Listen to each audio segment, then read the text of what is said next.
Hi, and welcome back to Map the Maze Goes to the Movies slash TV. It is hard to find depictions of mediation on the screen.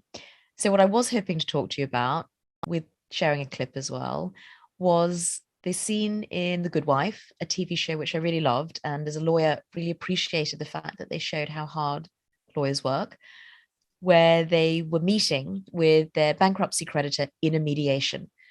The reason that I wanted to show you this is because even a really smart, intelligent show can get something really wrong. What was interesting to me, and I can't find a clip, so my apologies. It's season 4, if that helps. But the reason why they got mediation so wrong was that they really presented it as if it was a mini trial. And so the mediator in this case actually has a gavel, which I remember watching it the first time thinking, this is so wrong. However, I haven't been able to find a clip. I have got a teeny clip of a show which was actually dedicated to mediation. And I remember seeing that this show was coming out. It's called Fairly Legal. It apparently made it to 2 seasons, which astounds me, given what happened in the first season. But essentially, it's a show around a woman who is originally an attorney, this is in the States, and then decides to become a mediator. So she's a new mediator in the show, definitely not someone who's been doing this for a long time, but her approach is, I would say, again, completely inappropriate. Um, that she's even worse than the mediator in Life of the Party, if that's possible, which is astounding. But yes, she definitely, I think, gets a negative score for out of 10 for how mediation appropriate is this mediator. I would say her 3 golden rules for being a mediator seem to be have great hair, wear heels, and tell everybody what they should be doing with their lives. And I would say of those, none of them are really mediation rules that I would suggest any family mediator sort of apply. But suddenly the last aspect, which is where she literally tells people what to do, is really inappropriate. In fact, in this clip, we don't actually see her mediating. What we do see her saying is, in mediation, everyone wins. I guarantee it. We never do that. No mediator is ever going to say to you, in mediation, you're going to win, and I guarantee it. We don't. I guess what I find really challenging about this show is it fundamentally misunderstands the whole concept of mediation, which is that when we look at conflict, instead of seeing conflict as this win-lose binary dynamic, which she does allude to as litigation, in fact, mediators see conflict as an opportunity to learn, an opportunity to change, an opportunity to try and find ways to meet other people's needs, to ensure your needs get met. But it's not about winning. That just by talking about winning, you kind of set up this dynamic, which is win-lose. And that's the polar opposite of what we're trying to do in mediation, that we realize that most of the time people live in a world that is defined by win-lose, that is a whole series of zero-sum games. And in mediation, we try and do something different. The other aspect, which I think completely, again, fundamentally misunderstands what mediation is about, is she always knows the answer. And I remember working with a mediator, and they said, oh, but it's okay. I've already decided what they should do. I'm just going to convince them that that's the right thing. Again, that's not what we do. Mediators are not there to enforce their own solutions, that actually the underlying philosophy of mediation is party self-determination, that parties get to make decisions, that parties get to find answers, that we really are trained to believe that people have the resources to come up with these answers themselves. So for me, one of the other big challenges around her practice is that she, in literally every episode where she mediates, just tells people what the answer is and what they should do from her perspective. So for me, that's really inappropriate.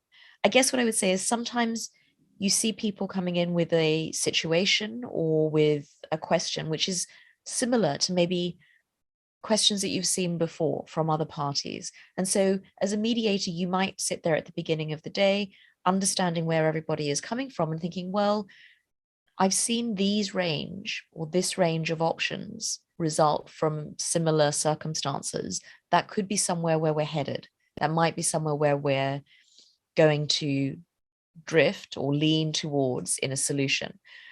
But it would certainly not be my role to impose that solution on the parties. I also have to say, I find her choice of footwear just ridiculously impractical. Most of the time, particularly in family mediation, we do try and keep people in the room together. And so if people are in the room, then the mediator will be in the room because we want people to feel safe. We want people to feel assured. And we also need to be in control of the space. So most of the time, I am sitting down at a table with people. However, there are also a lot of situations in mediation where it's constructive, it's helpful to split the parties into separate rooms. And that's called shuttle. And that will mean that the mediator goes back and forth. Her shoe choice, totally impractical. There's no way you could do shuttle with those shoes. You'd be changing into slippers within hours. So from that perspective, just on a wardrobe choice alone, fairly legal does not represent mediation fairly. And I think also the other thing that you see is her perspective is, oh, well, if I can help people just to say how they feel, they'll express it, they'll vent it, and then they'll be able to move on. And again, yes, for some people who are in conflict, being able to say, this is how I feel about it, this was the impact on me of what happened, and this is how I'd like to try and resolve it. Yes, that can be helpful. And for some people, that's enough. But I have to say, I think that for most of the people that I work with who are in conflict, that simple expression, that one off, this is how I feel, let's move on, that's not what it looks like. That people actually have often been suppressing or not expressing or not being heard around these feelings for months, some for years.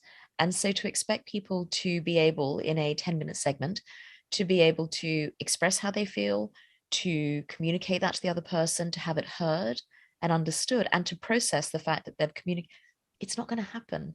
So I think it sets up a slightly unrealistic expectation that even people who are expressing deep emotions around conflict are able to process that and move through it in a very quick way. And generally, that's not what I see. That I see that people can do that. They can express emotion, they can process it, they can move through to find resolution after that. But it's generally not in a 10-minute increment. That people, humans, actually need more time. That if we're going to express something that's really deeply felt, we need a little bit more time to express it, and we're going to need some processing time.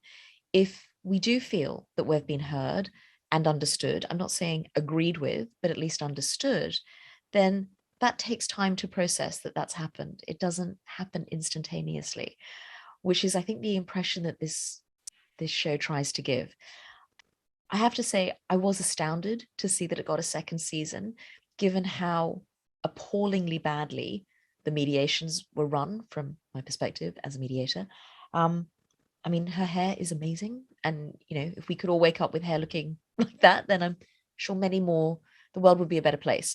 But from my perspective, I think there's just a real sense of unreality around how they've presented both the mediation, the role of the mediator, and the way that parties interact and behave in mediation. So from my perspective, this gets a negative score out of 10. So if you're following along with the scoring, Wedding Crashers, Vince Vaughn, Owen Wilson, still in top position with 3 out of 10. So take care, and I'll see you next week.